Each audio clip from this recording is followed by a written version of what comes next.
Bonsoir, docteur Marie Mélin. Bonsoir. Donc, on va se tutoyer puisqu'on se tutoie déjà depuis un moment. Et donc, je vais commencer par te demander de te présenter, expliquer où tu travailles et quel type de pratique tu as. Donc bonsoir à tous. Je travaille, à côté d'Amiens, à Glizy, donc la clinique, Globulvet. Je travaille en AC exclusif, donc petits mammifères, oiseaux, reptiles, et bon, la plupart du temps, c'est quand même des lapins. On va dire, 80 de la clientèle, c'est lapins, cochons d'Inde et bon après ça dépend des moments. Hem, j'ai toujours beaucoup aimé l'ophtalmologie. J'ai fait ma thèse vétérinaire sur, l'ophtalmologie des lapins et du coup, c'est vrai que j'étais ravie de pouvoir, préparer cette présentation, pour tout le monde. Très bien, bah super. Bah, comme je te le disais tout à l'heure, moi c'est un sujet qui m'intéresse aussi beaucoup parce que bon, moi je suis médecin mais humain, hein, pas vétérinaire au grand désespoir de Vivienne, mais voilà. Et j'ai beaucoup travaillé en ophtalmo. Marie, bon, on t'a quitté. Je sais pas ce qui s'est passé. Je sais Voilà. pas non plus. Bon, c'est pas grave, on t'a retrouvé, c'est le principal. Alors, on a monté encore, on est 106 personnes. Donc, Marie, tu nous as dit où tu travaillais ou j'ai peut-être pas bien Oui, entendu. oui, oui, à Oui, côté d'Amiens. d'accord. Ok, très bien. Globulvet. Ok, Globulvet, très bien. Donc, je rappelle à tout le monde que le live, on va le laisser sur Facebook, mais que vous pouvez le retrouver sur notre chaîne YouTube qui s'appelle Rabbit Sword Channel. Tu pourras peut-être mettre Ouais, le le mettre lien. dans le fil, et que sur cette chaîne de YouTube, vous allez retrouver l'ensemble des vidéos qu'on a faites avec les Vétonac. Il y en a pas loin d'une vingtaine maintenant, hein, donc ça touche presque tous les grands sujets de la médecine vétérinaire du lapin. Donc ça vaut vraiment le coup. Et en plus de ça, j'essaye quand je peux de chapitrer les, les lives, c'est-à-dire que ça vous permet d'aller directement à une pathologie ou une partie du live en fonction de vos intérêts. Donc abonnez-vous, c'est important pour nous aussi. Donc n'hésitez pas à vous abonner. Alors on va démarrer tout de suite ce live comme d'habitude qui va comporter trois parties. Une première partie très rapide, on va donner les réponses du sondage auquel à peu près 175 personnes ont participé. Ensuite, on va démarrer une présentation avec le docteur Marie Mélin. À tout moment, vous pouvez intervenir, poser des questions. Soit les questions sont pertinentes pendant la présentation et on les pose en direct au docteur Marie Mélin, soit on va pas l'interrompre non plus tout le temps. Donc soit on les garde à la fin et à la fin on répond à toutes vos questions. Enfin, on essaye de répondre à toutes les questions. Et si vous avez une question que vous posez qui vous vient pendant l'intervention, nous on les coche et après on reprend toutes ces questions-là. Voilà. Alors, on va démarrer par le sondage. Donc le sondage sur l'ophtalmologie du lapin et je vais laisser la parole à Marie. Alors donc, d'après vous, la vision du lapin, comment elle est? Donc il y a pas mal de personnes qui, pensent que la le lapin a un angle mort de 30 degrés à l'avant et à l'arrière et qu'il voit mieux certaines couleurs plutôt que d'autres. Donc ça, on va voir, que c'est juste. Il y a à peu près une trentaine de personnes, qui pensent en effet que le lapin voit en couleur. Il y en a certains qui pensent qu'ils voient à 360 degrés. Bon, ça serait bien, mais malheureusement, il y a pas beaucoup d'espèces qui peuvent faire ça. Il y a toujours des petits angles morts quelque part. Mais je vais vous expliquer. Niveau anatomie, il a optimisé au maximum l'emplacement des yeux pour voir au maximum autour de lui. Le lapin, par contre, il ne voit pas en noir et blanc, il voit bien en couleur. Ça, pareil, je vais l'expliquer. Donc, c'est une caractéristique contrairement aux chiens ou aux chats de compagnie. Il y a quasiment 70 personnes qui ont répondu en sondage pour lesquelles les lapins ont déjà eu de problèmes oculaires. Donc, c'est quand même assez grand. C'est forcément biaisé parce que les personnes qui répondent au sondage sont des personnes quand même averties par rapport à d'autres. Mais du coup, on va voir que c'est quand même assez fréquent comme maladie chez les lapins et ça vaut le coup d'être attentif à ça. Pour à peu près la moitié des cas, le problème s'est résolu avec simple traitement par goutte et par crème. Donc heureusement, dans la majorité des cas, c'est comme ça que ça fonctionne, mais il y a quand même plus de 40 propriétaires pour lesquels ça n'a pas suffi. Il a fallu potentiellement d'autres choses, des examens complémentaires ou autres, pour réussir à traiter le lapin.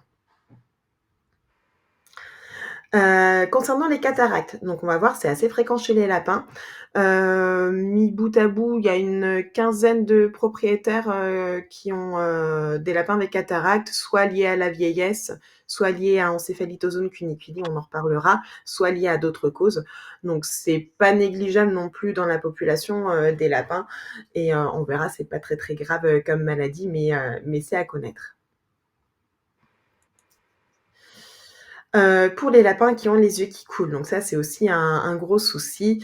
Il y en a pareil, un peu moins de 40 propriétaires qui ont les lapins qui ont les yeux qui coulent régulièrement. Donc ça, on va voir un petit peu la cause et pourquoi ça coule et ce qu'on peut faire pour y remédier le mieux possible. Est-ce que pour les lapins qui avaient des problèmes d'ophtalmologie, est-ce qu'il y a eu des examens d'imagerie, radiographie, scanner, IRM ou autres qui ont été réalisés? Donc il y en a quand même quasiment 10% pour lesquels ça a été fait. C'est vrai que c'est un outil qui est assez pratique pour voir la cause de pas mal de problèmes, genre Non? On cesse. pas On t'a pas nécessaire bien entendu, Marie, systématiquement, là. mais qui nous aide beaucoup. Bon, il y a Ah, eu quand même une petite coupure, là. euh, donc, du coup, voilà, les examens d'imagerie, c'est quand même quelque chose qui est assez utile pour nous aider à trouver la cause des problèmes d'ophtalmologie pour certaines pathologies.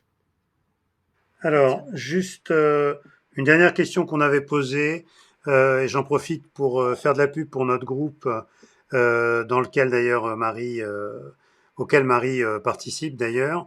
Et c'est vrai que c'est un groupe d'entraide, hein, c'est-à-dire que ça vous permet de discuter entre vous et de vous aider par rapport à vos expériences. Et c'est un groupe dans lequel on a à peu près 5 vétérinaires NAC qui participent et qui peuvent intervenir à la demande de Cadeau Pro, donc qui est notre modératrice, hein, Nathalie, hein, pour ceux qui la connaissent, et qui intervient, qui juge à quel moment on peut intervenir, enfin on peut faire intervenir un vétonac qui vous donne des conseils. Voilà. Donc si vous n'êtes pas encore dans ce groupe, on vous conseille de vous inscrire.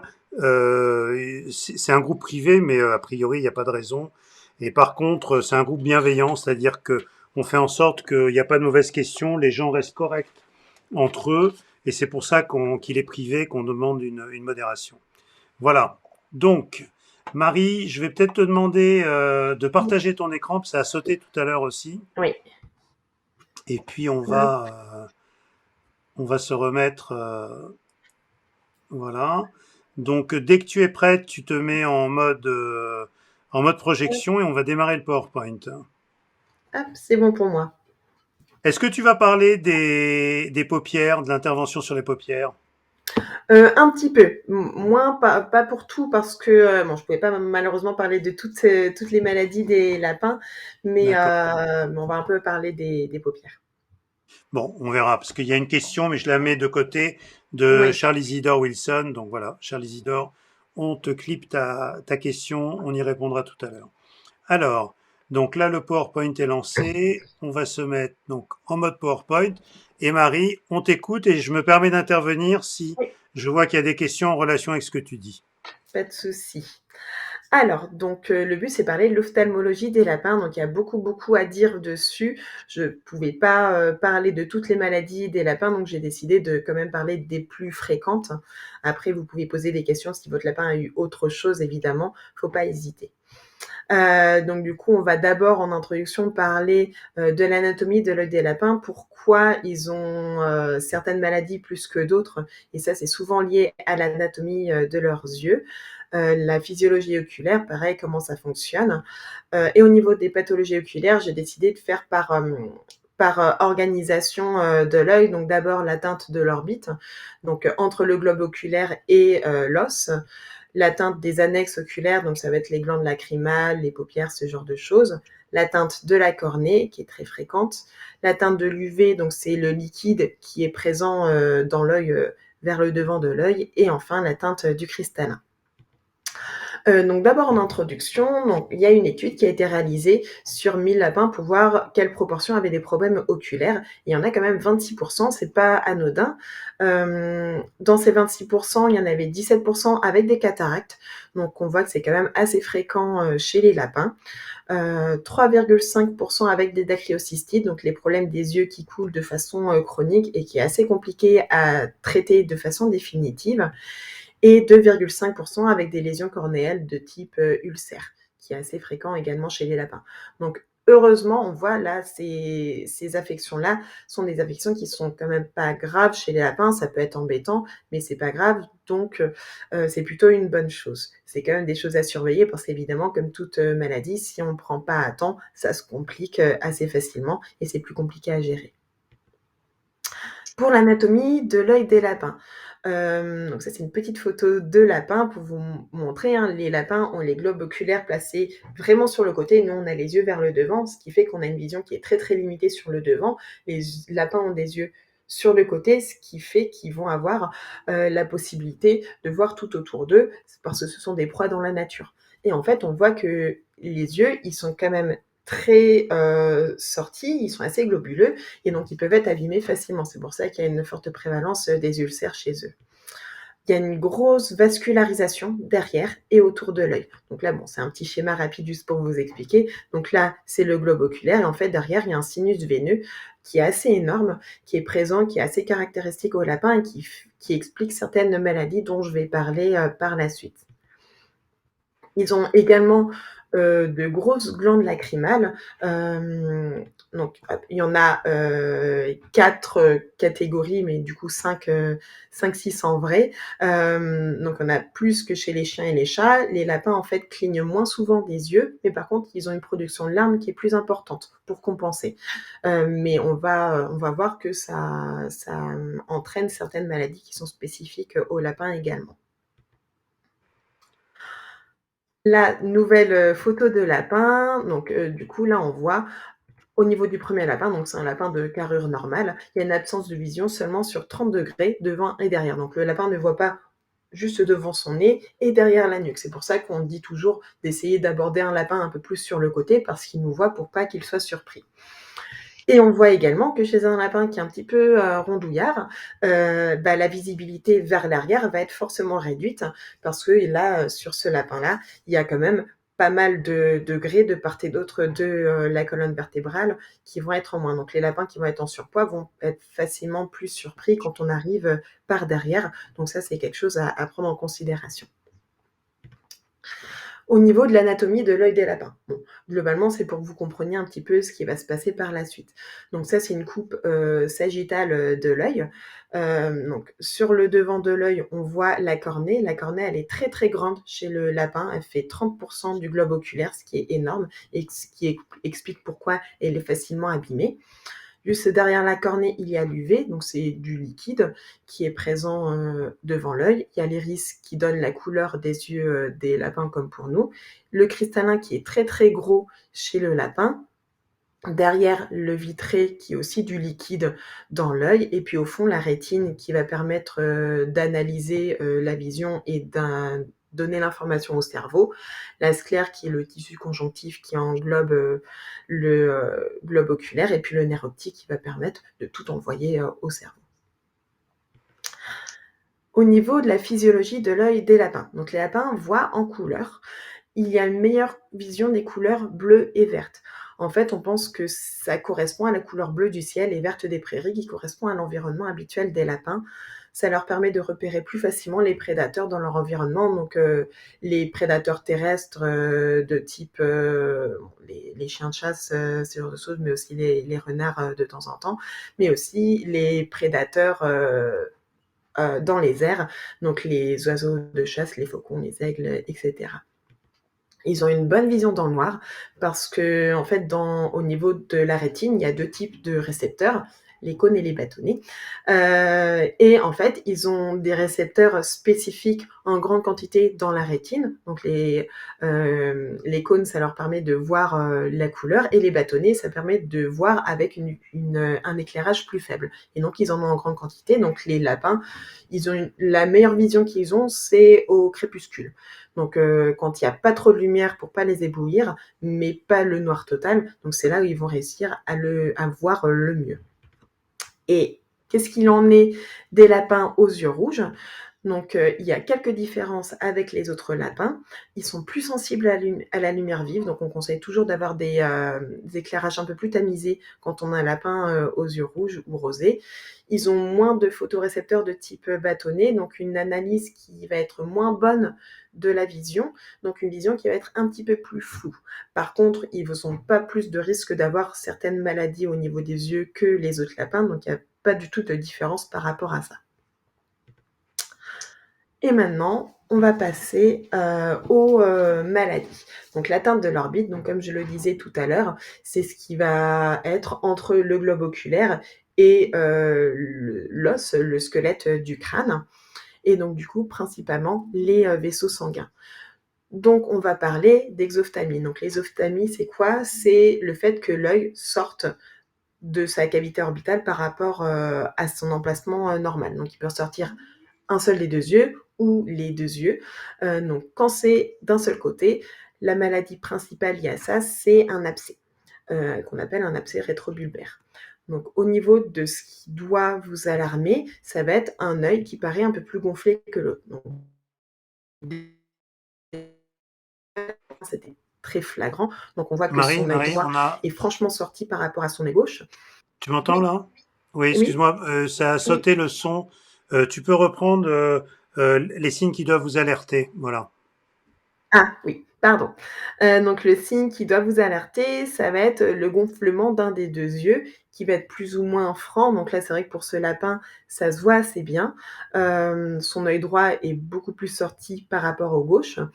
Hem, Nous, notre rôle à nous en tant que vétérinaire, c'est de voir est-ce que c'est l'œil qui est sorti ou est-ce que c'est l'œil qui est gonflé, parce que ça nous permet de différencier par rapport au glaucome qui est très rare chez le lapin mais qui existe.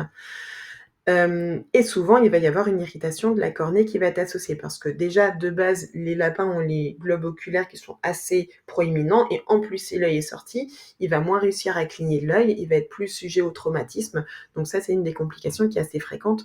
Donc un lapin qui a l'œil sorti et qui est tout rouge, qui essaie de fermer l'œil, ça doit évoquer un problème. Au niveau des causes, donc quasi systématiquement, ça va être un abcès au niveau d'une des dernières molaires. Donc en fait, les dernières molaires, s'il y a un abcès à leur base, il y a un abcès qui va se former dans la cavité orbitale, derrière l'œil, et qui va faire sortir l'œil. Donc c'est mécanique. Au niveau de la prise en charge, donc on aime bien avoir un diagnostic par imagerie. Donc l'idéal, c'est scanner ou IRM. Donc c'est ce qu'on conseille à chaque fois. Ça permet de voir exactement comment est l'abcès, quelles sont les dents impliquées. On peut faire une échographie aussi, qui nous permet de voir qu'il y a quelque chose derrière l'œil, mais c'est assez difficile de distinguer le pus d'une tumeur, par exemple. Et la radiographie, là, pour le coup, la radiographie, ça permet pas du tout de voir s'il y a un abcès ou pas, mais ça permet éventuellement de voir les dents quand il y a des grosses anomalies. C'est moins précis, mais c'est mieux que rien et c'est moins cher qu'un scanner. Le traitement, il doit être chirurgical. Donc le but, c'est d'enlever le pus et d'enlever les dents responsables de cet abcès et on met des antibiotiques en place. Dans certains cas, l'œil, il peut être trop abîmé et donc on doit enlever l'œil. Donc je vais rapidement montrer une photo qui peut être assez impressionnante. Donc là, c'est l'œil d'un lapin qui était très sorti et l'œil était totalement mort et c'était à cause d'un abcès derrière l'œil. Malheureusement, les propriétaires ont mis du temps à s'en apercevoir. Le lapin vivait en liberté dans le jardin et ils ne le voyaient pas tous les jours. Marie, juste une question Oui, qui était par rapport à ce que tu disais sur les yeux rouges tout à l'heure. oui. On me demande si il y a des spécificités liées à la couleur des yeux, avec certaines fragilités, par exemple les yeux bleus, ou est-ce qu'il y a certaines couleurs qui posent des problèmes spécifiques? Alors, pas de maladie particulière, ça va plus être de la sensibilité à la lumière. Donc, les yeux clairs qui vont avoir moins de mélanine vont moins filtrer la lumière et donc les lapins vont être un peu plus sensibles à la lumière, alors que les yeux foncés, ils vont être moins sensibles à la lumière. Ça va être surtout ça, un petit peu comme pour nous, mais il n'y a pas de prédisposition particulière à certaines maladies en fonction de la couleur des yeux. Ouais, très bien. Et là, il y a une autre question également qui a trait, par contre, à ce qu'on vient de dire. Tu disais dans les causes, c'est essentiellement les dents. Il y a d'autres causes d'abcès. Parce que là, la Alors, personne, dans son cas, c'était pas à cause d'une dent. Alors, ça arrive, notamment quand il y a une pasteurellose. On sait que c'est une bactérie qui peut faire des abcès, un petit peu partout. Il peut y avoir des abcès derrière l'œil sans que ça soit vraiment les dents la cause. Après, quand l'abcès finit par grossir, il peut y avoir, les dents qui sont infectées secondairement, mais dans un premier temps, il peut y avoir juste un abcès à cet endroit-là. Il peut y avoir aussi, d'autres choses, des masses, des tumeurs. C'est beaucoup plus anecdotique, beaucoup plus rare, mais c'est vrai que ça fait partie des choses qu'on vérifie. C'est pour ça qu'idéalement, on aime bien avoir un scanner ou un IRM parce que ça nous permet d'être sûr à 100% du diagnostic. D'accord. Donc, la personne demande si ça peut être dû à un parasite, un abcès, oui. Donc, ça peut être possible, Oui, hein. c'est ça. D'accord. Bon, il y a une question sur la cataracte, mais on va pas y répondre maintenant, puis ça, Non, ça sera on plus va en tard. parler après. Voilà. Pour l'exophthalmie, du coup, il peut aussi y avoir les 2 yeux qui ressortent et là, bon, il peut y avoir un abcès rétrobulbaire des 2 côtés, mais c'est franchement rare et vraiment pas de bol. Donc souvent quand c'est des 2 côtés, c'est lié au, sinus veineux dont je parlais tout à l'heure, qui est derrière l'œil et qui peut se gonfler et faire que les 2 yeux ressortent. Au niveau des signes, ça va être les 2 yeux qui vont ressortir avec l'apparition du blanc de l'œil. Donc c'est pas extrêmement franc chez ce lapin, mais on voit au niveau de son œil gauche, le blanc de l'œil qu'on voit quand on soulève un peu le lapin. C'était encore pire quand on le manipulait. Donc ça doit être quelque chose qui peut alerter. Ça peut être juste lié à du stress, parce qu'avec le stress, le rythme cardiaque, il accélère et le sinus veineux a tendance à se remplir un petit peu plus, mais ça peut être autre chose. Et dans les causes, en fait, ça va être une masse qui va être présente dans le thorax, en avant du cœur, et quand elle est trop grosse, ça va écraser les gros vaisseaux sanguins, empêcher le retour veineux, et donc il va y avoir du sang qui va stagner dans les sinus veineux et faire que les deux yeux sont plus ressortis. Au niveau de la prise en charge, donc déjà, on aime bien, pareil, savoir le diagnostic par imagerie. Donc là, une radiographie du thorax nous donne beaucoup d'informations. Donc ça nous permet de voir est-ce que oui ou non il y a une masse en avant du cœur. L'échographie permet de voir plus précisément si c'est une masse, si c'est que du liquide, ce genre de choses. Donc, là, on t'a récupéré. Donc, il va falloir que tu relances ton PowerPoint. On en était resté là. Alors, pendant que tu remets en route, il y a Elena à qui on fait un petit coucou qui est en Suisse, hein, qui dirige la colline au lapin, qui est un super endroit avec qui on Ouais. a fait déjà 2 lives, dont un live très apprécié sur comment dire, Cohabitation. ouais, la cohabitation, et qui pose la question du thymome comme cause d'exophthalmie chez le lapin. Oui, mais justement, ça a coupé à quel moment du coup? Et ça a coupé au début de cette diapo. D'accord, justement j'en parle. Du coup, dans cette Voilà. diapo-là, parce qu'en effet, c'est la cause principale d'exophthalmie bilatérale chez le lapin. Donc du coup, au niveau des signes cliniques, ça va être les 2 yeux qui vont être ressortis. Donc ce qui est assez caractéristique, ça va être l'apparition du blanc de l'œil. Donc chez ce lapin-là, on voit au niveau de son œil gauche le blanc de l'œil. On le voit un petit peu moins sur son œil droit, mais il était apparent, surtout en cas de stress. Donc quand on le porte, là le lapin s'était amplifié quand on le portait. Lors de la consultation, c'est toujours amplifié par rapport à la maison quand ils sont au calme. Ça peut juste être lié au stress, parce qu'avec le stress, il y a une accélération du rythme cardiaque et donc le sinus veineux qui est derrière l'œil va avoir tendance à se gonfler un peu plus. Mais sinon, ça peut être autre chose. Et en cause principale, ça va être une masse thoracique en avant du cœur. Donc, dans 99% des cas, c'est un thymome. Ça peut être aussi un autre type de tumeur. Ça peut être un gros abcès, un granulome inflammatoire.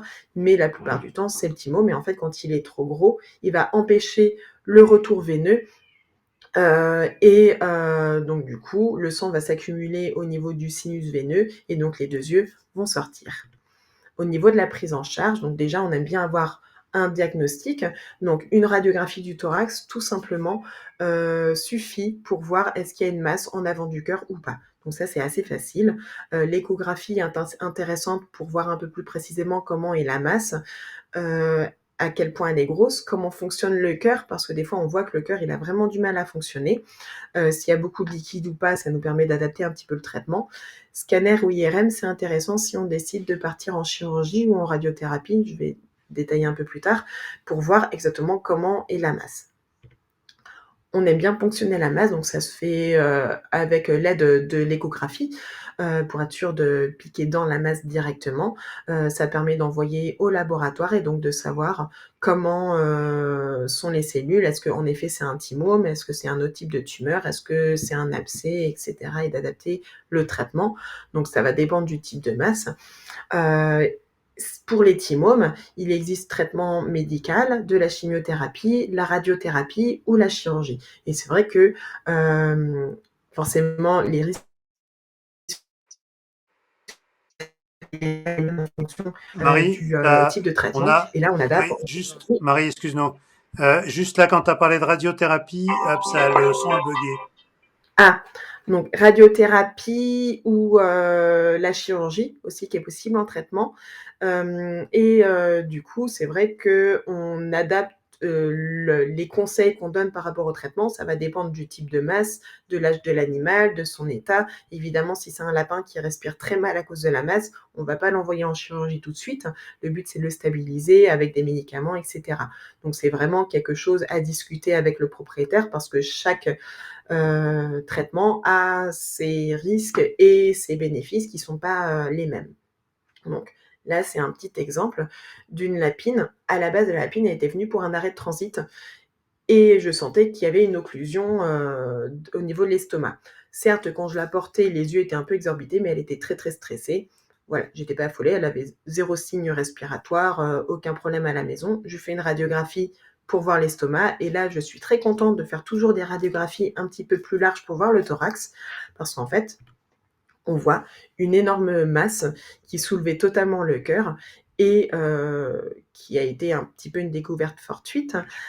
Et du coup, il a été décidé de faire uniquement un traitement médical pour réduire la taille de la masse, aider le cœur et diminuer le développement du thymome, parce qu'avec la ponction, ça a confirmé que c'était un thymome. Et 2 mois plus tard, voilà comment était le thorax. Donc c'est assez impressionnant. Là, pour le coup, ça a été une très, très bonne réponse au traitement médical. C'est pas le cas pour tous, mais là, maintenant, la lapine, elle a 8 ans et demi. Ça fait 2 ans et demi qu'elle a été diagnostiquée de son thymome. Et donc les gens sont ravis parce qu'elle a une vie totalement confortable. Elle a un traitement à vie, évidemment, mais elle est confortable et à la limite, c'est ce qu'on attend de tous les lapins pour les traitements, c'est qu'ils arrivent à vivre confortablement, même si on n'a pas enlevé la masse, elle est présente, mais la chirurgie reste quand même risquée. Donc du coup, c'est quelque chose qui n'avait pas été souhaité par la propriétaire. Et c'est quoi comme traitement que vous donnez? Alors là, en traitement palliatif, c'est des corticoïdes, parce que souvent c'est des lymphomes thymiques et donc du coup ça répond très bien aux corticoïdes. En association avec ça, on met des traitements pour soutenir le cœur et si jamais il y a du liquide, d'épanchement également, on met des diurétiques dans un premier temps pour, soulager, l'animal, rapidement. Là, l'avantage, c'est que la lapine était pas du tout en difficulté respiratoire, donc forcément, c'était un avantage. Très bien, merci Marie, je te laisse continuer. Maintenant, pour l'atteinte des annexes orbitaires, donc là, ça va surtout être les glandes lacrymales dont j'ai parlé tout à l'heure. L'épiphora, donc c'est le fameux problème des yeux qui coulent. Donc ça va être un écoulement qui va être transparent. Marie, Oui. juste excuse-moi, il y a Elena qui pose une question. Est-ce que les thymomes, c'est diagnostiqué chez les animaux relativement âgés? Ou est-ce que ça peut être chez des jeunes lapins? Alors ça peut être chez les jeunes lapins. Comme toute tumeur, c'est plus fréquent chez les vieux lapins, mais j'ai déjà diagnostiqué un thymome chez un lapin de 2 ans ou 2 ans et demi. Donc ça peut arriver assez tôt aussi. D'accord, merci. Donc pour l'épiphora, donc souvent c'est un écoulement. Donc là, le lapin, on voit, il a des petites croûtes, à la base, de l'œil, des petits écoulements qui restent transparents dans son cas-là. Il peut y avoir une conjonctivite associée, donc l'œil un petit peu rouge dans certains cas. Au niveau des causes, donc alors souvent c'est à cause de la surpousse des racines dentaires. Donc là, il y a un petit schéma avec le conduit lacrymal qui sert à évacuer les larmes. Donc c'est pour ça que quand on pleure, on a le nez qui coule, les larmes sont évacuées et l'abouchement se fait au niveau du nez, c'est pareil pour les lapins. Et en fait, on voit que au niveau du conduit lacrymal, il y a 2 endroits où il est très proche des racines dentaires. Donc si c'est un lapin qui a du mal à limer ses dents correctement, parce qu'il mange pas beaucoup de foin ou pas du tout de foin, forcément dans la bouche, il y a une limite de place, donc les racines dentaires ont tendance à pousser. Il faut imaginer que le conduit lacrymal, il a un diamètre tout petit et donc si une dent va pousser le conduit lacrymal, il va se boucher facilement, les larmes vont refluer et donc ça fait un épiphorat. Il peut aussi y avoir des cas d'entrée du canal lacrymal qui va être bouché, soit congénital, comme pour les humains, ça existe aussi chez les animaux, chez les lapins, soit traumatique, soit parce qu'il y a une petite poussière de foin qui s'est mis à l'intérieur de l'œil, ça fait une inflammation, il est bouché à cause de ça, c'est assez variable. La réduction du diamètre du canal lacrymal, donc ça va souvent être quand il y a un lapin qui a les yeux qui coulent de façon chronique. Au bout d'un moment, ça finit par s'inflammer, le diamètre finit par diminuer. Au niveau de la prise en charge, forcément, ça dépend de la cause. Donc, on aime bien évaluer les dents. Par radiographie, c'est un petit peu moins précis. Par scanner, c'est l'idéal avec un produit de contraste. Donc là, je vais montrer des images, des vidéos de scanner. Donc, un lapin avec, il coulait d'un des 2 yeux. Donc là, je vais d'abord montrer le scanner du côté de l'œil qui coulait pas. Donc, le but, ça va être, donc avec le produit de contraste, le canal lacrymal va être mis en blanc. Donc, on va voir ma petite flèche et je vais suivre. Donc, il apparaît là. Et hop, hop, hop, il arrive là et au bout du nez. Donc là, on arrive à suivre tout le long le conduit lacrymal. Donc ça, c'est une bonne chose. Et au niveau de son autre œil, on va le voir. Hop là. Et en fait, on perd quasiment dès le début. On n'arrive pas du tout à le suivre. Donc ce lapin, il avait le canal lacrymal qui était bouché totalement. Bon, quand on regarde plus précisément le scanner, on voit que c'est à cause d'une racine dentaire qui est un petit peu trop longue et qui appuie sur le canal lacrymal. Donc ça nous aide parce que clairement, quand c'est une racine dentaire qui appuie sur le canal lacrymal, on se demande est-ce que ça vaut vraiment le coup d'enlever les dents alors qu'il a seulement les yeux qui pleurent. Donc généralement, on le fait pas. On fait juste des nettoyages régulièrement par le propriétaire, mais on sait dans ces cas-là que ça se traitera jamais. On peut rincer le canal lacrymal, donc typiquement si le lapin a les yeux qui coulent depuis pas très longtemps, ça peut être tout simplement, comme je disais, une poussière de foin, de l'environnement qui s'est coincée dedans. Donc ce qu'on va faire, c'est qu'avec moi j'utilise des petites tubulures de cathéter parce que l'avantage c'est que c'est assez mou et donc c'est atraumatique, qu'on met dans l'orifice, on flush avec du sérum stérile pour déboucher le conduit lacrymal. Et assez souvent, moi j'aime bien mettre des traitements anti-inflammatoires en local s'il y a une inflammation qui est en cause. Si j'ai réussi à déboucher le conduit lacrymal et qu'il y avait du produit de, de, de l'accumulation de larmes un petit peu compactes qui étaient dedans, j'aime bien mettre des anti-inflammatoires pour désinflammer la zone. Quand c'est à cause des dents, on n'en met que si c'est inflammé au niveau de l'œil, sinon c'est vrai qu'on fait juste des nettoyages. Et ce qui ressemble beaucoup à l'épiphorat, c'est la dacryocystite. La différence, c'est que dans une dacryocystite, c'est surinfecté. Donc l'écoulement, au lieu d'être transparent à légèrement blanchâtre, il va être franchement blanc ou jaune verdâtre quand c'est infecté. Donc là, on voit à l'entrée du conduit lacrymal un amas de blanc qui est présent. Donc des fois, il y a aussi une inflammation de la peau sur le trajet d'écoulement des larmes. Donc là, le pauvre lapin, il avait une belle dermatite à ce niveau-là. Il faut imaginer, les larmes, c'est salé. Donc à force d'avoir les larmes qui coulent au niveau de l'œil, ça abîme la peau qui est toute rouge. Au niveau des pattes antérieures, il peut y avoir aussi des saletés. Le lapin fait sa toilette, donc forcément, il peut avoir ça également comme signe. C'est totalement secondaire. Des fois, il peut y avoir aussi un gonflement au niveau du début du conduit lacrymal comme un abcès. Donc là, on le voit assez bien sur ce lapin, un gonflement. Et en fait, c'est parce qu'il avait le conduit lacrymal qui était bouché. Il a fallu le déboucher plusieurs fois et mettre un traitement et ensuite ça s'est totalement résolu. Au niveau des causes, c'est pareil que pour l'épiphorat, sauf qu'il y a une surinfection bactérienne, soit à cause des dents, des racines dentaires qui ont cette fois-ci percé le conduit lacrymal et ça s'est infecté, soit parce qu'il y a une bactérie qui peut être une bactérie normale mais qui s'est accumulée, il fait chaud, c'est humide et hop, on infecte ça. La prise en charge, c'est à peu près pareil. On aime bien faire des examens d'imagerie pour voir la cause. Par contre, dans ces cas-là, le traitement définitif est rare et il y a souvent des récidives. C'est pour ça qu'on a régulièrement des lapins qui ont les yeux qui coulent un peu tout le temps, qui ont essayé un, deux, trois traitements et ça revient. Dans ces cas-là, on sait que c'est soit parce que c'est lié aux dents et dans ces cas-là, on ne peut pas faire grand-chose, soit parce que justement il y a une sténose, donc un resserrement du diamètre du conduit lacrymal qui fait qu'il se bouge plus facilement qu'un autre. Donc ça arrive souvent quand ça n'a pas été pris dans les tout débuts. C'est vrai que quand ça fait quelques jours à 2-3 semaines que les yeux y coulent, on a pas mal de chances de pouvoir gérer ça de façon définitive. Quand ça fait plus longtemps, quand ça fait 1, 2, 3 mois ou quand les yeux coulent depuis que vous l'avez adopté, on sait que ça peut être conformationnel et dans ces cas-là, généralement, moi j'essaie un traitement une fois. Si jamais ça passe pas, on fait juste des nettoyages quand c'est juste les yeux qui coulent un petit peu et que les nettoyages sont faciles et de temps en temps des traitements quand il y a une inflammation qui est présente. Ah, Compliqué à Marie, gérer, c'est pas que le vétérinaire est mauvais et pas que le traitement n'est pas bon, mais voilà, c'est compliqué à gérer.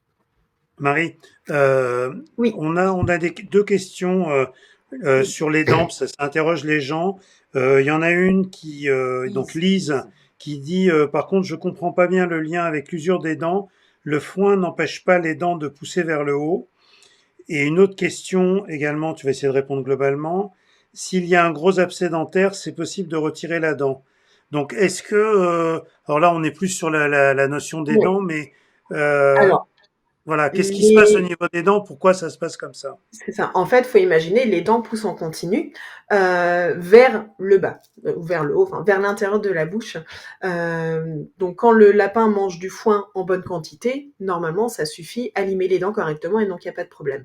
Par contre, dans les cas où le lapin mange pas suffisamment de foin et n'arrive pas suffisamment à limer les dents poussent plus rapidement qu'elles ne sont limées. Dans la bouche, il y a quand même une limite de place. Au bout d'un moment, la dent n'arrive plus à pousser, pour les dents du haut par exemple, n'arrive plus à pousser vers le bas. Et donc en fait, les racines finissent par pousser un tout petit peu. Donc c'est pour ça que pour les lapins qui mangent difficilement du foin, il peut y avoir ça comme complication assez fréquente. Ça va être les yeux qui coulent à cause de ça.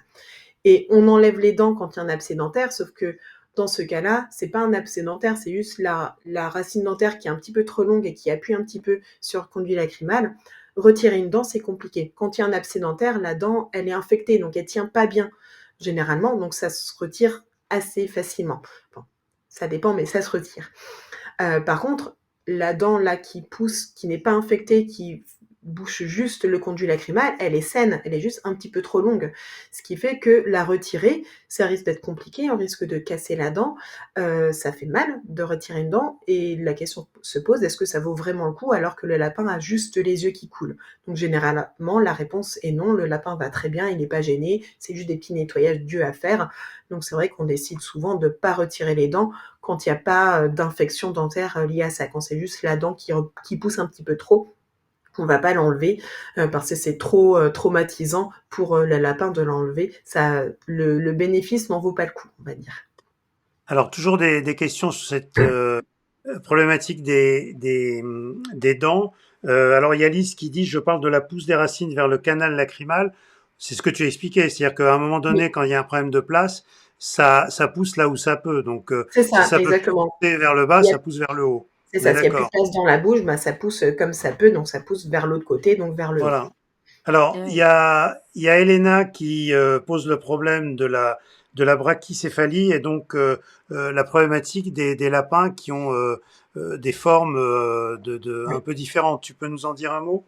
Alors, faut imaginer un lapin, normalement, à la base, de profil, c'est censé avoir le nez assez long. Comme on voit les lièvres, les lapins de Garenne qu'on voit dans la nature, ils ont le nez assez long.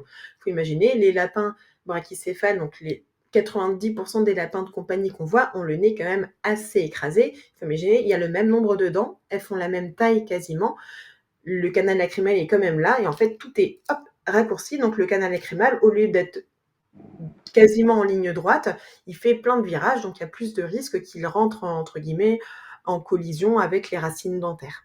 Pour ça, de toute façon, on a beaucoup plus de problèmes dentaires de nos jours qu'il y a 50 ans, parce que aussi il y a la sélection faite par les élevages de lapins qui font des lapins de plus en plus petits qui rentrent en problématique dans ces cas-là. Et donc, en effet, les lapins qui ont des toutes petites têtes toutes rondes vont avoir plus facilement des problèmes d'yeux qui coulent que des lapins avec de profil le nez très allongé. Ok, écoute, moi je crois que c'est à peu près clair. Euh, il y a Adeline qui dit mon lapin a l'œil qui coule. Mon veto m'a dit que c'était une maladie des vieux lapins sans cause. Alors, je pense qu'il doit parler des problèmes dentaires ou de l'inflammation du canal lacrymal. C'est vrai que statistiquement parlant, il y a plus de risques qu'un lapin qui a 10 ans ait eu des dents qui ont poussé un petit peu trop que le lapin qui a que 6 mois, par exemple. Donc, on sait qu'au niveau des yeux qui coulent, chez les vieux lapins, il y a plus de risques que ce soit une cause qui se traite difficilement. Euh, c'est vrai que moi, j'aime bien essayer de tenter une fois un traitement parce que des fois, c'est juste parce qu'il a mis un petit peu trop le nez dans le foin et il a un petit peu de poussière, parce que ça vaut le coup. Mais c'est vrai qu'on le voit quand c'est des lapins qui commencent à vieillir un petit peu trop, on a beaucoup plus de mal à traiter ça et souvent, ça continue de couler. Allez, on te laisse continuer. Euh, donc maintenant pour la conjonctivite. Donc la conjonctivite, c'est quoi? Ça va être au niveau des yeux, il va y avoir le tissu qui entoure l'œil qui va être un petit peu rouge. Donc là, on voit au niveau de la partie extérieure de l'œil, c'est rouge, c'est un petit peu granuleux, alors que normalement ça devrait être rosé beige, rosé clair, pardon, comme ce qu'on voit sur la partie interne de l'œil.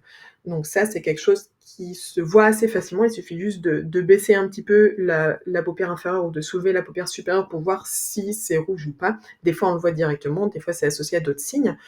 Au niveau des causes, ça peut être lié à une dacryocystite et débutante. Donc ça, c'est souvent dans ces cas-là vers l'intérieur de l'œil, au niveau du point lacrymal. Comme il y a une infection, forcément, il y a de l'inflammation aux alentours. Mais souvent, en fait, c'est juste une infection qui est présente. Donc ça peut être des bactéries, des parasites, des virus, ça varie un petit peu, qui entraîne une inflammation des tissus qui entourent l'œil et donc de la conjonctive. Il peut y avoir une irritation de la conjonctive, ça peut être un traumatisme, une griffure de chat, un morceau de foin, de la poussière également. Au niveau de la prise en charge, donc généralement, on aime bien connaître la cause, mais sinon, on met assez facilement un traitement local, donc en pommade ou en goutte, avec souvent des antibiotiques et des anti-inflammatoires s'il n'y a pas d'ulcère, pour gérer l'inflammation et gérer l'infection qui est liée à ça. Donc souvent, c'est assez peu grave dans ces cas-là. Mais pareil, comme tout problème, faut prendre en charge le plus rapidement possible parce que quand c'est juste comme ce petit lapin, en une semaine de traitement, souvent c'est traité. Quand ça fait déjà une semaine que ça dure et que ça continue de rougir de plus en plus, forcément, faut imaginer que l'infection... Bon, bah écoute, je te laisse te reconnecter. Je refais. Hop, Voilà. Alors hop, c'est bon. Je te laisse te remettre sur ta diapo. hop. Allez, on y va. Du coup, c'en était où? On en était. Tu avais terminé la. Je crois, c'est ça, on avait terminé la partie sur la conjonctivite quasiment, hein. Ok, hop. Voilà, c'en était là? Voilà. Ouais. Ouais. Ok. Voilà, donc on a bien traité la cause. Forcément, c'est plus facile à prendre en compte quand c'est au début de la maladie et quand c'est des bactéries relativement gentilles. La pasteurellose, par exemple, c'est une infection avec une bactérie beaucoup plus embêtante à gérer et donc il peut y avoir des conjonctives qui mettent beaucoup plus longtemps à guérir et qui sont un peu réfractaires au traitement.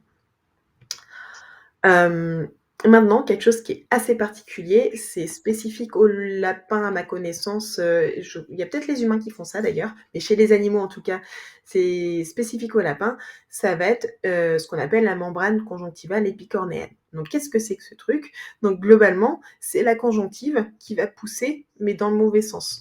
Donc, en fait, donc la photo est un petit peu floue, mais en fait, la conjonctive va pousser vers l'intérieur de l'œil.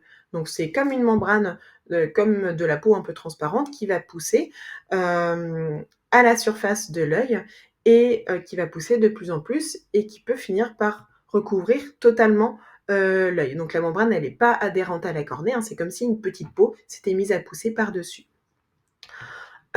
Au niveau des causes, elles sont inconnues. On pense que c'est quelque chose d'immunitaire, on ne connaît pas vraiment.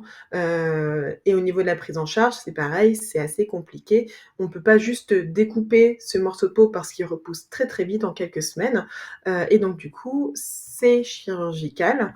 Et en fait, on va découper la membrane et la «coudre» entre guillemets sur elle-même pour que ça cicatrise sur elle-même et qu'elle nous laisse tranquilles. Et la raison pour laquelle on préfère enlever cette membrane-là, c'est que, le problème, c'est qu'il peut y avoir des bactéries, des entre cette membrane et la cornée et que ça fasse des infections. Peut Ouais, te remettre désolée, sur. hein. Voilà. Donc, donc on en était à la membrane. Tu disais qu'il valait mieux quand même l'enlever. Et tu nous C'est as ça. expliqué les différentes techniques donc, pour l'enlever. Parce qu'en fait, il peut y avoir une infection Ouais, euh, c'est qui ça. se crée sous la membrane, en fait, c'est ça? Ouais. Donc je sais pas s'il y a ça aussi chez les humains ou pas? Non, pas à ma connaissance, je connais pas cette technologie. Bon, bah, c'est spécifique aux lapins, donc on n'en connaît pas plus, mais voilà, généralement, on associe la chirurgie expliquée avec ce petit schéma avec un traitement immunomodulateur pour éviter que ça repousse. En fait, il y a Lizzie qui dit c'est pas grave, mais du coup, ça gêne beaucoup la vision du lapin. Il voit plus C'est rien, en ça. fait. Déjà, de base, faut imaginer quand des fois, ça recouvre pas totalement et ça finit par s'arrêter. Donc, dans ces cas-là, quand ça recouvre juste de 1 centimètre en périphérie, on se dit, bon, bah, à la limite, c'est pas forcément très grave, mais des fois, ça recouvre totalement. Et donc, faut imaginer, comme si on On essayait de avait un voir avec voile. un voile par-dessus l'œil, donc on voit moins bien. Au niveau des masses palpébrales, donc palpébrale, c'est au niveau de la paupière. Pardon. Donc, c'est l'apparition de masses plus ou moins grosses sur la paupière. Donc là, ce petit lapin, il avait une petite masse sur la paupière. L'évolution peut être rapide ou lente en fonction de ce que c'est. Pardon. Ça peut être des tumeurs, c'est assez rare, ça existe, mais c'est assez rare. Ça peut être inflammatoire avec un traumatisme et du coup, ça gonfle un petit peu à cet endroit-là. Infectieux, un abcès, la myxomatose dont je vais parler un peu plus tard. Et généralement, la prise en charge dépend évidemment de la cause. Quand c'est une masse et qu'on a une suspicion d'une tumeur, on a tendance à préférer l'enlever et l'envoyer en analyse pour avoir confirmation. Des fois, c'est juste un petit corps étranger qui a fait un petit abcès, on enlève le corps étranger, on met des traitements, une pommade antibiotique et puis ça règle le problème. Donc c'est vrai que c'est assez simple à gérer, mais c'est à se méfier parce que si c'est quelque chose qui apparaît rapidement et qui grossit, on a en tête la tumeur et on va vite voir son vétérinaire. Et là, en fait, c'était un lapin qui avait un abcès. Donc on voit, hop, un point d'entrée, 2 points d'entrée. Donc on pense que c'est un brin de foin qui s'est planté ou quelque chose comme ça. Et du coup, l'abcès a été paré chirurgicalement et donc ça a entraîné un gonflement de la paupière assez important. La myxomatose, donc Kevin Schlax en avait parlé lors de sa présentation sur la dermatologie des lapins, il me semble. Donc du coup, c'est voilà, quelque chose de moins en moins fréquent, heureusement, chez les lapins parce qu'ils sont de mieux en mieux vaccinés. Les signes cliniques sont assez variables en fonction du statut immunitaire du lapin. Donc évidemment, si c'est un lapin qui n'a jamais été vacciné contre la myxomatose, il va l'avoir de façon assez importante. Alors qu'un lapin qui est vacciné à jour et qui a juste un retard dans son rappel de vaccin, il va avoir une forme très atténuée et souvent qui guérit toute seule. Donc, il peut y avoir des myxomes, donc c'est des petites boules sur la paupière ou gonflement de la paupière comme sur la photo. Souvent, il y a une surinfection et malheureusement, dans 90% des cas, le décès du lapin qui est atteint. Les causes, c'est un virus qui est transmis majoritairement par les moustiques. Il va entraîner une diminution du système immunitaire et donc va y avoir développement de maladies de surinfection et le lapin va décéder de ça. Donc souvent, c'est des problèmes respiratoires qui sont présents. Et la prise en charge, il n'y a pas de traitement. Quand c'est des individus qui ne sont pas vaccinés, qui sont atteints, malheureusement, l'euthanasie fait partie entre guillemets, de la prise en charge principale avant qu'il ait le temps de se dégrader parce que c'est assez éprouvant, fatigant par le lapin, surtout s'il a des surinfections respiratoires et finit par mal respirer.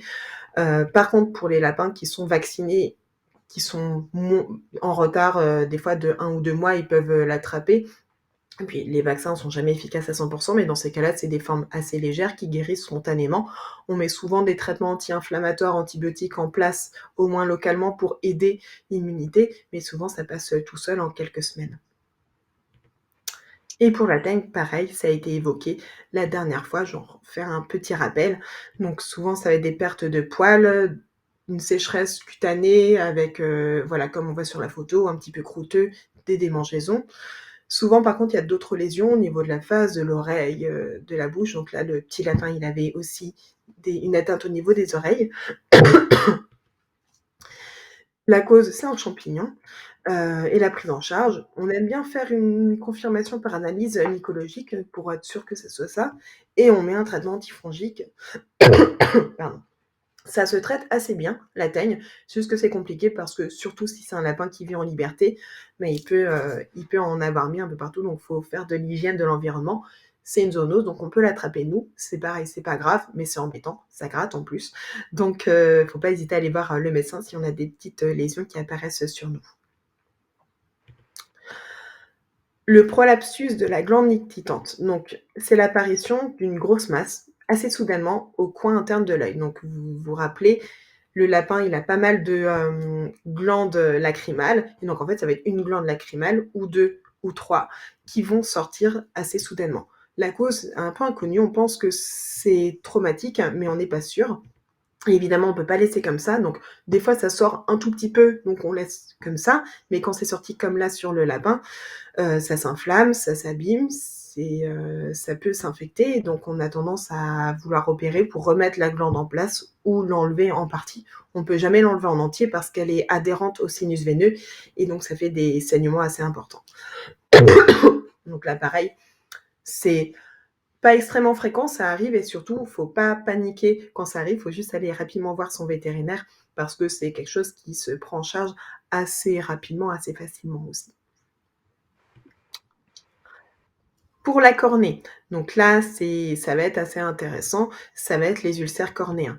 Donc, signe clinique, ça va être des signes de douleur. Donc, ça va être le lapin qui va avoir l'œil un peu fermé, sensible à la douleur, l'œil un peu rouge dès larmoiement.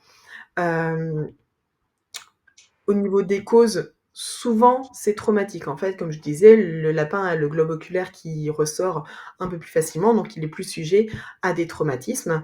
Les morceaux de foin, ça peut être aussi secondaire à une anesthésie. Quand on anesthésie un animal, les yeux ne se ferment pas, donc il y a de la sécheresse qui s'installe. On a beau mettre du gel, le lapin, il a le globe oculaire plus gros, plus c'est sec facilement, et donc ça arrive pour les chirurgies assez longues, par exemple, qu'il y ait un petit ulcère qui se mette en place. Généralement, c'est un ulcère superficiel qui guérit très bien avec un petit peu de traitement. On vérifie évidemment s'il y a un problème de fermeture des paupières ou d'exophtalmie. Donc pour ceux qui ont un petit peu suivi, notre lapin Serge a eu une paralysie faciale et donc une paralysie de la paupière liée à une otite. Première chose qu'on a vérifié, c'est s'il avait un ulcère ou pas à l'œil, parce que du coup la paupière ne clignait plus, donc il n'arrivait plus à étaler les larmes, et en effet il avait un petit ulcère d'exposition qui était présent. Et la prise en charge, donc on fait un test à la fluorescéine, donc c'est le petit colorant vert qui s'accroche à l'endroit où la cornée est abîmée, qui permet de voir la profondeur, la taille de l'ulcère, et après ça dépend en fonction de l'ulcère, ça peut aller de juste des petites gouttes à mettre dans les yeux pendant une semaine à une prise en charge chirurgicale pour aider la cicatrisation. Donc là, je vais vous montrer des photos. C'est assez impressionnant, mais c'est pour vous montrer que même avec un ulcère qui est vraiment moche, moche, moche, chez les lapins, il ne faut jamais perdre espoir parce qu'ils ont une cicatrisation qui peut être assez lente, mais c'est des warriors de la cicatrisation, c'est assez impressionnant. Là, c'est un gros ulcère. Donc on voit, c'est une griffure de chat. On voit la griffure, le petit trait horizontal. Ce qui est jaune, c'est l'ulcère. Et en fait, tout autour, c'est hyper, hyper inflammé. L'œil était très, très douloureux. Le but, c'était d'essayer de sauver l'œil. Donc là, c'était quelques jours après. Déjà, c'est moins inflammé. Le lapin était beaucoup moins douloureux. Encore une semaine après, Encore une semaine après, et j'ai pas montré l'autre photo, mais une autre semaine après, l'œil avait totalement cicatrisé. Donc ça a mis moins de 2 mois à se cicatriser totalement. Donc les propriétaires ont été consciencieux, ont fait les traitements mais on a fini par sauver l'œil du lapin qui après a vécu sa vie totalement normalement. L'ulcère était très gros, donc du coup il y a toujours une petite cicatrice, donc on sait qu'il voit un petit peu flou au niveau de cet œil-là, surtout que c'est au centre de l'œil. Mais voilà, dans certains cas, on n'arrive pas à s'en sortir, on est obligé de retirer l'œil, mais c'est vrai que quand on a la possibilité, on préfère toujours sauver l'œil, quitte à faire des traitements un petit peu lents, tant qu'il y a de l'amélioration.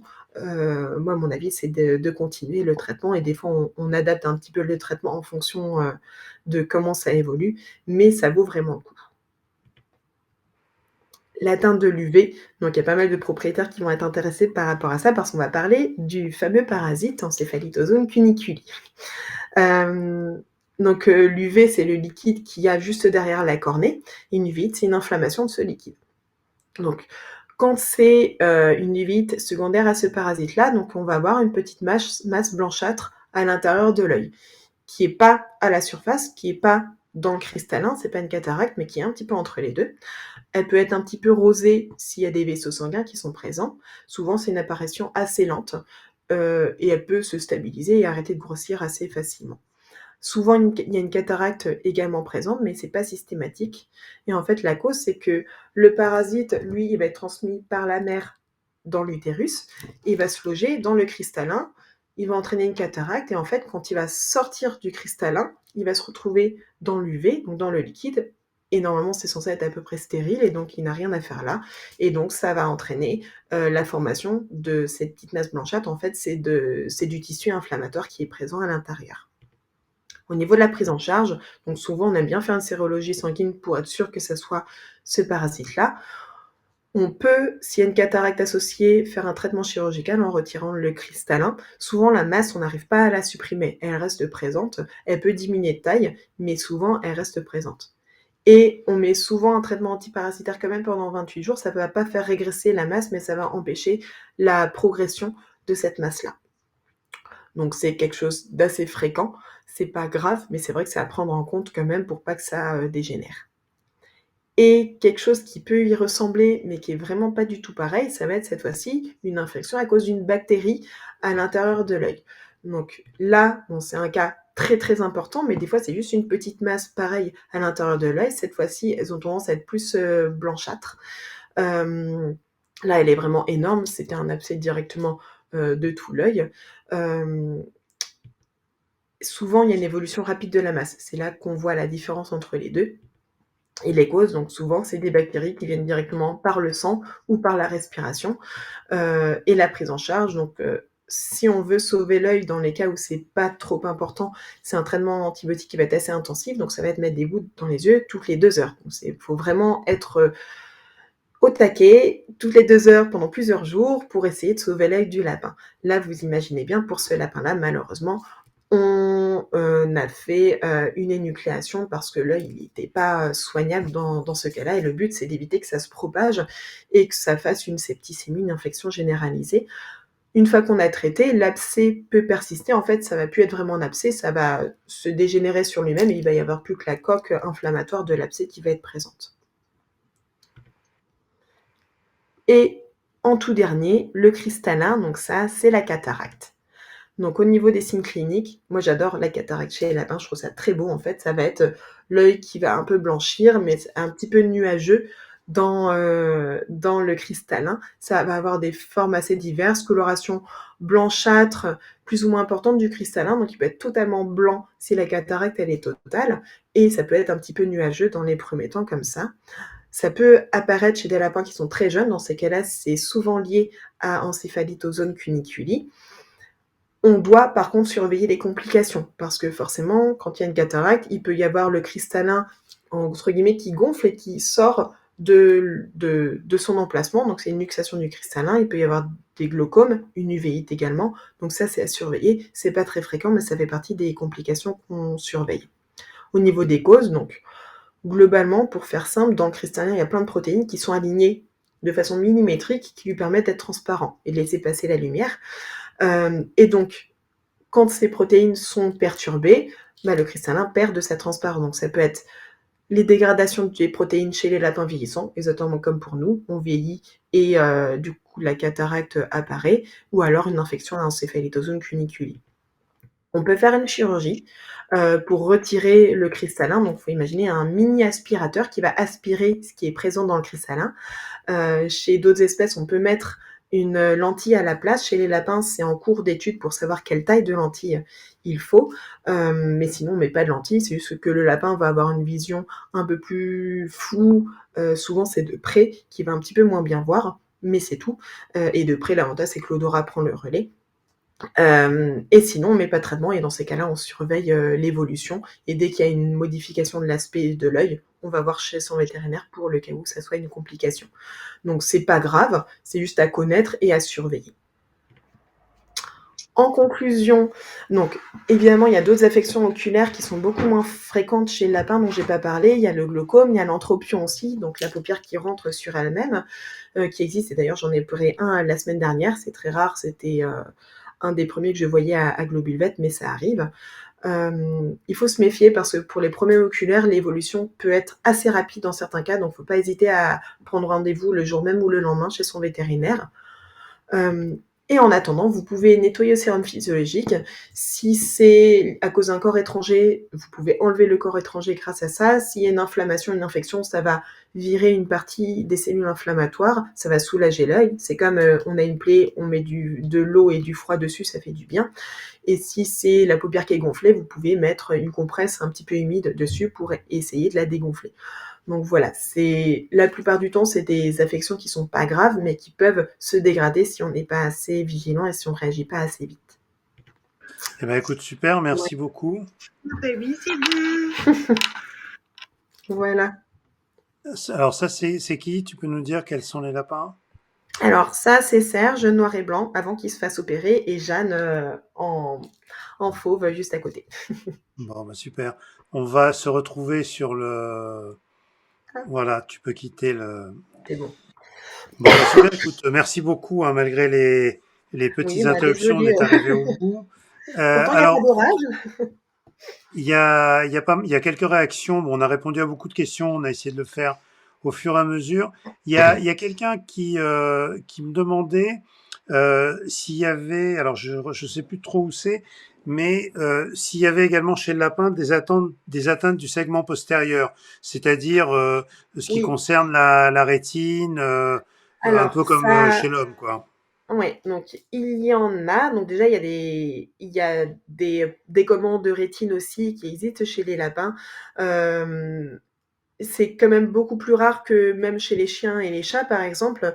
Il n'y a pas de dégénérescence de la rétine congénitale comme on voit chez certaines races de chiens ou de chats. Il y a des dégénérescences avec la vieillesse surtout. Et voilà, donc des fois il y a des problèmes congénitaux, donc des mauvaises vascularisations de la rétine qui fait qu'elle fonctionne mal ou pas du tout, mais c'est quand même relativement rare. Et est-ce que, alors une question, je crois que l'avoir vu passer, mais qui m'interroge aussi, euh, est-ce on a une capacité de mesurer l'acuité visuelle d'un lapin? Est-ce qu'on peut imaginer si un lapin voit ou pas? Comment on peut savoir? Alors, je sais que c'est possible parce que justement l'étude qui est en cours pour trouver une lentille pour pouvoir, lors des phacoemulsifications pour remplacer le cristallin, ils étudient ça. Je sais pas exactement la technique qu'ils utilisent, mais du coup, ils ont une technique pour voir comment voit le lapin en fonction de la taille de la lentille qu'ils ont mis à la place, du cristallin. Est-ce qu'il, voit mieux de près, de loin, etc. À quelle distance il arrive à voir. Donc il y a des mesures qui existent, mais qui demandent un matériel spécifique.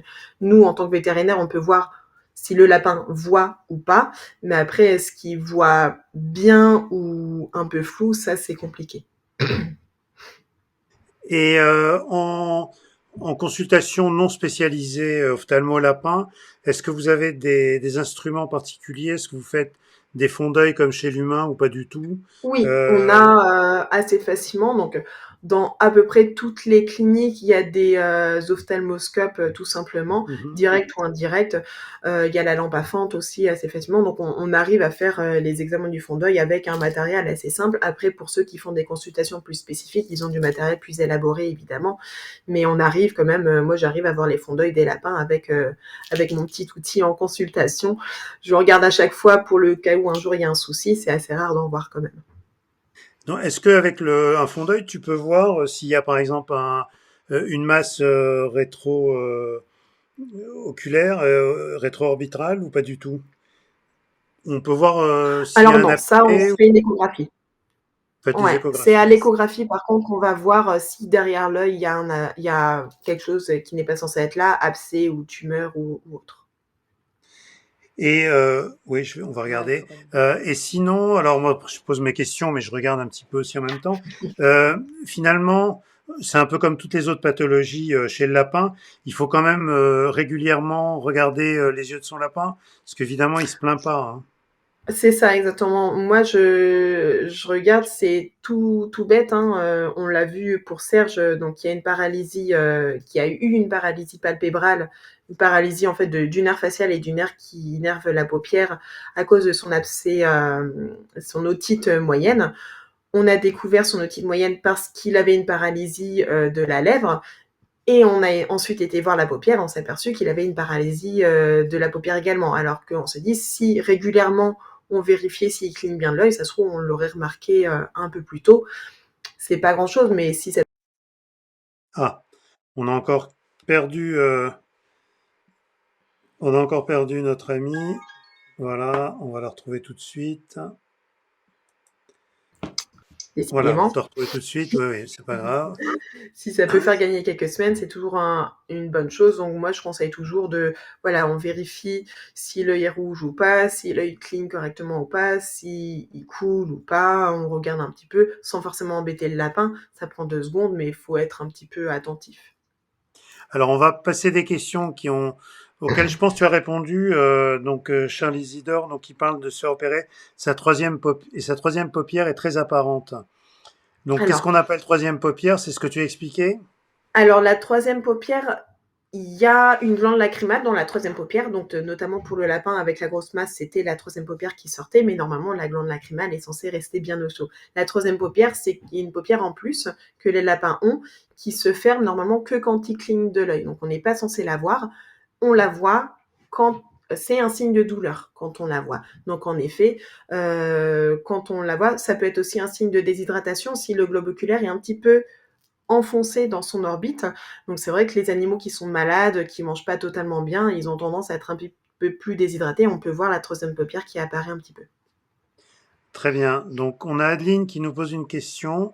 Mon lapin a un œil qui coule. Mon veto m'a dit que c'était une maladie des yeux. Des vieux lapins. On l'a déjà posé, Oui, celle-là, ouais. ça on l'a eu, oui. On a répondu. Alors, tout à l'heure, quand tu as parlé des petites lésions sur le bas de la paupière, Oui. tu disais donc, bon, tu expliquais à quoi ça pouvait correspondre. Et il y a Alice qui demande si il faut que ça soit forcément rouge ou est-ce que ça peut être une petite lésion non inflammatoire. Alors, il y a des équivalents des verrues chez les lapins, donc des fois il y a des petites boules qui se mettent en place, qui n'évoluent pas du tout, qui sont généralement de la couleur de la peau du lapin à cet endroit-là. Et c'est souvent totalement bénin. On surveille juste de voir si ça évolue ou pas, et puis c'est tout. Et dans ces cas-là, c'est pas rouge, c'est pas inflammé. Alors, donc Divine qui pose la question sur son lapin bélier qui a son contour des yeux rouges, l'œil droit est plus prononcé. À quoi est-ce dû et quel traitement efficace mon vétérinaire prescrit une crème sera-t-il utile? Alors donc ça, c'est certainement une conjonctivite, donc j'en ai parlé, c'est en effet le tissu autour de l'œil qui est rouge. Donc comme je l'ai dit, c'est souvent, infectieux comme cause, ça peut être des bactéries, virus. Dans ces cas-là, en effet, on a tendance à prescrire soit des gouttes, soit des crèmes. Dans ces cas-là, moi, j'ai tendance à préférer les crèmes pour qu'elles restent un petit peu plus sur place, mais ça dépend beaucoup. Et souvent, en tout cas, crèmes ou collyres avec des antibiotiques à l'intérieur, des anti-inflammatoires également. Donc, c'est le traitement de choix. Après, c'est vrai que le vétérinaire a mis le traitement qui était nécessaire en fonction de l'aspect que ça avait. Et le but, c'est de réévaluer, en effet, pour voir si ça fonctionne bien ou s'il faut changer de traitement. Alors, une question que Elena a posée déjà 2 fois, donc on va y répondre. Est-ce que la syphilis peut aussi atteindre les yeux? Alors, c'est très rare. Souvent, c'est surtout le nez et l'appareil génital. Après, en se faisant la toilette, si le lapin fait sa toilette comme ça et après se frotte les yeux, il peut y avoir aussi au niveau des yeux. Mais c'est pas du tout fréquent. C'est pas ce qu'on pense en première intention quand il y a un problème d'œil. Alors, il y a Juliette, hein, qui est très pointue, parce qu'elle pose une question sur la rétine du lapin, donc qui est composée d'une zone plus sensible comme nous, la fovea, puisque en fait, chez l'homme, on regarde avec l'ensemble enfin, on voit avec l'ensemble de la rétine, mais on regarde avec une petite zone qui est la fovea. Est-ce qu'il y a l'équivalent chez le lapin? Alors, je sais pas si c'est vraiment l'équivalent, mais en tout cas, il y a une zone centrale, l'endroit où il y a, bon, le départ du nerf optique et puis la majorité des vaisseaux sanguins, où c'est là où il y a une concentration des photorécepteurs plus importante. Donc du coup, oui, c'est à cette zone-là, quels que soient les animaux, c'est pareil chez les chiens et les chats. Donc c'est aussi un endroit où il y a vu qu'il y a une concentration des récepteurs, c'est à cet endroit-là qu'on voit le mieux. D'accord. Alors, oui, la même chose, les glaucomes, c'est une pathologie que tu en as parlé tout à l'heure, qu'on évalue. On fait de la mesure de la pression intraoculaire, non? Oui, c'est ça, on fait la mesure de la pression intraoculaire pour Ça se fait voir, chez le lapin? comment? Ça se fait chez le lapin? Oui, ouais, ouais, c'est les mêmes outils que chez les chiens et les chats. Maintenant, il y a des normes chez les lapins, ils ont été étudiés et du coup, on vérifie ça. C'est quand même assez rare, ça arrive, hein, mais ça arrive que ça soit congénital, surtout chez les lapins de race, White New Zealand, donc les grands lapins de laboratoire, blancs.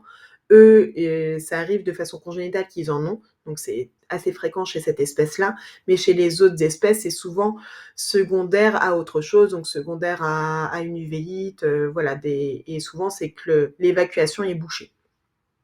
Donc le glaucome, hein, on rappelle, hein, c'est une augmentation de la pression du segment antérieur, hein, c'est-à-dire de l'UV, hein, ce que tu as expliqué tout à Mm. l'heure. Et le problème, c'est que ça pousse sur la rétine et donc ça diminue la vascularisation. Et au bout d'un moment, en tout cas chez l'homme, on perd du champ visuel, ce dont on s'aperçoit pas malheureusement tout de suite et facilement. Et j'imagine chez le lapin, c'est exactement la même chose. Et au bout d'un moment, bah, on finit par devenir aveugle si on fait pas quelque chose. Oui, c'est le Donc, même principe. le problème, c'est que, en dehors justement de prendre la pression de l'œil, les signes sont souvent très tardifs. Mais comme le lapin en plus se plaint pas, si on C'est va pas ça. regarder, c'est pas Donc, évident, hein.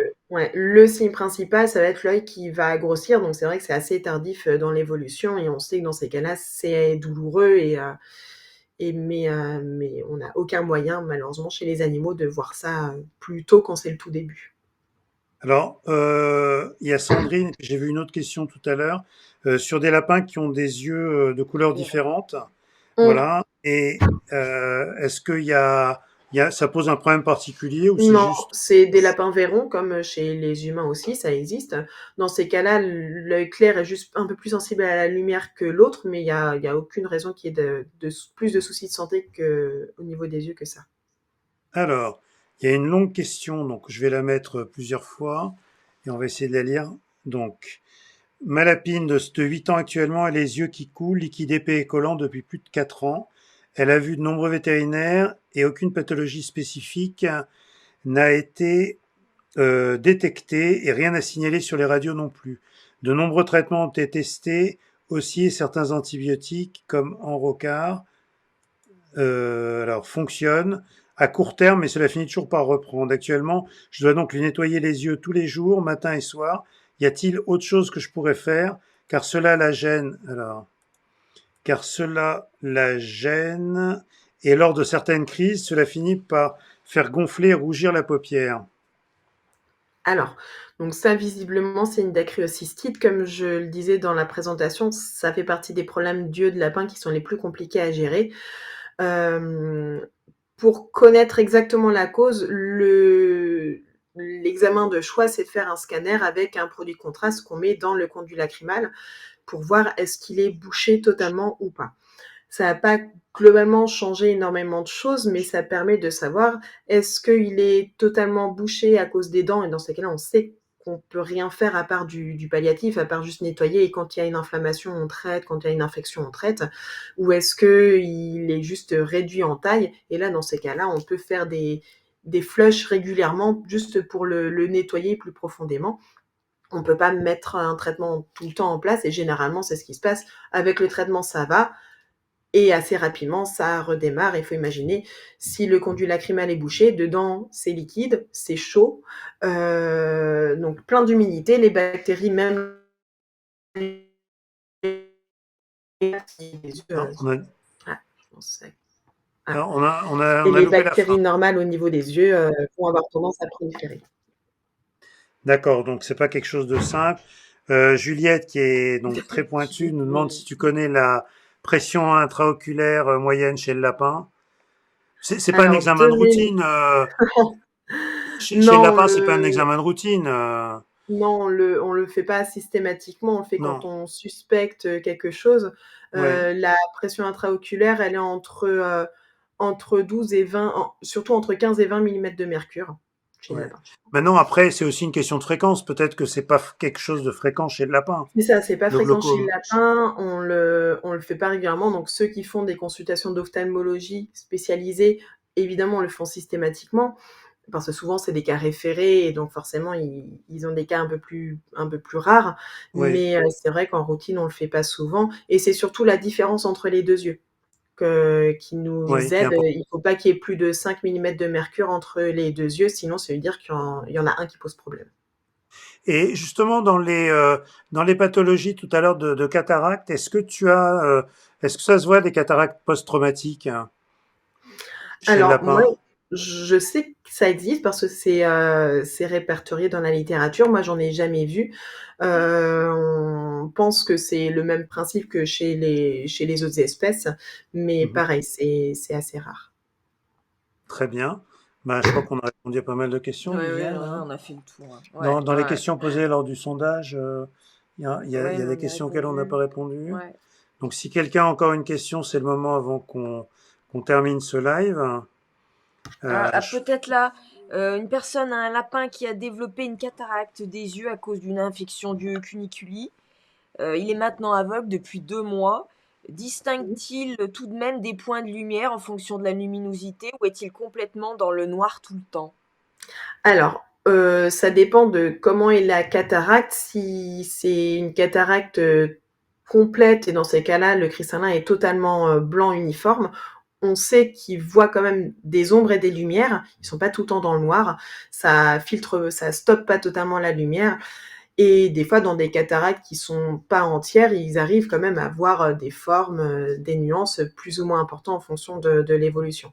Donc, ils voient moins bien, ils voient quand même s'il y a une ombre qui passe devant eux ou pas, par exemple. Oui, parce que il faut voir que le cristallin, c'est une lentille. Hein, donc, Mm, effectivement, c'est comme sur un appareil photo. Hein, s'il y a de la buée, bah, la c'est ça. photo, elle va être très floue. Hein, mais c'est vrai que quand on enlève une cataracte et qu'on met rien à la place, bah, ça perturbe quand même beaucoup la réfraction. Mais bon, Mm, en même temps, quand on a un cristallin totalement opaque, bah, de toute façon, on voit rien. Donc, c'est ça. voilà, par contre, on voit la lumière. Et Mm. d'ailleurs, je sais pas si tu le savais, mais dans l'Antiquité, chez l'homme, bien évidemment, la chirurgie des yeux n'existait pas. Il faisait un abaissement du cristallin avec un morceau de bois. Il faisait une luxation du cristallin pour que on retrouve une forme de vue. D'accord. Donc ça date de très très vieux en fait. Hein. Ouais. Ça a évolué, Bon quoi. voilà, ça a évolué Une heureusement. Heureusement. petite note positive. Ouais. Voilà. Non, je Euh, savais pas. j'ai une personne aussi qui a un lapin de 7 ans qui a une cataracte et elle voudrait savoir si bah, ça va dégénérer rapidement, en combien de temps chez un lapin qui est un peu plus C'est âgé. très aléatoire. Souvent, quand c'est des cataractes liées à l'âge, souvent il y a pas de complications. Souvent, quand il y a des complications, c'est quand c'est des cataractes jeunes liées à une cuniculie parce qu'il y a une inflammation, il y a un parasite qui est dedans qui est pas censé être là. Donc, l'évolution de la cataracte, ça dépend beaucoup de chaque lapin. Des fois, on a des lapins qui passent d'un œil totalement normal à une cataracte complète en 2 mois et d'autres où c'est petit à petit très progressif. Donc, voilà, l'idéal, c'est juste de regarder, d'observer l'œil du lapin, de voir si ça évolue, mais il y a pas de réponse toute faite, ça dépend, de chaque individu. Une toute dernière question, je pense qui est intéressante. On a vu que malheureusement, de temps en temps, ça pouvait se terminer par l'énucléation. Mmh. Un lapin qui est aveugle, est-ce que c'est un lapin qui est extrêmement handicapé?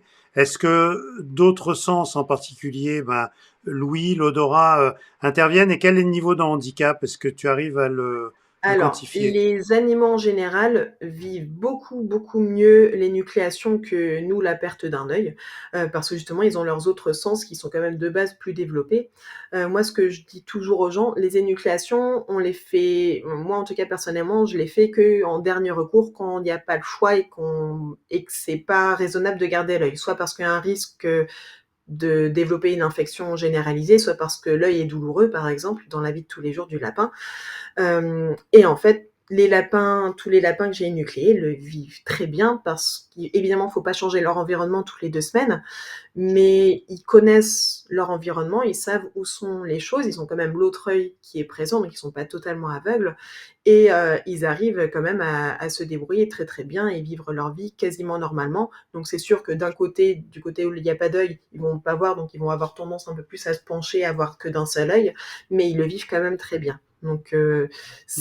ça fait très traumatisant pour les propriétaires, mais c'est souvent beaucoup mieux vécu par, les animaux. Ils n'ont pas de vision stéréoscopique, les lapins. Je pense pas. Non, non, mais je sais pas, c'est une question.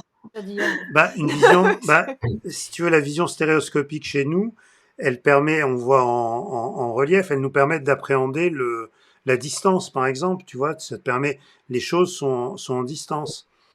Ça te permet d'apprécier la distance. Quand tu regardes d'un seul œil, tu n'as pas la possibilité de voir Mmh, en stéréo, donc tu n'as pas la possibilité de projeter, tu vois. d'accord. Donc, elle est importante, la vision mmh. stéréoscopique chez l'homme. Donc l'animal, vu la disposition anatomique, Ouais. ça me paraît difficile, hein. Je sais pas si on a moyen je sais qu'en fait, il y a un recoupement, mais Oui. qui est très petit chez les lapins par rapport aux autres espèces. Donc je pense que du coup, ça, ils l'ont pas, ils se débrouillent autrement. Alors il y a Elena euh, qui répond, ils ont une vision binoculaire, mais ils évaluent mal la profondeur. Donc effectivement, Mmh. c'est ça, la profondeur, c'est justement la vision, euh, la vision stéréoscopique, hein. Je crois que c'est pas ça. Il y a une expérience comme ça où on met un verre d'eau et on verse avec un bout de bras comme ça une carafe. Et mais si on se bouche un Mmh. œil, eh ben on va avoir du mal à Ouais. évaluer la distance exacte. Voilà. Et Elena nous dit également, elle a eu un lapin avec un seul œil qui a vécu sans aucun problème. Sa compagne l'a aidé. Voilà. Ouais, c'est pas étonnant. Eh bien, je crois qu'on a quasiment terminé. Je crois. On On a a fait le. terminé. Ouais, ouais, Une toute ouais. dernière Ouais, question. Allez, la ouais. dernière des dernières. Mon lapin a une chirurgie de la cataracte suite au parasite culiniculi. Son œil reste blanchâtre depuis 1 an maintenant.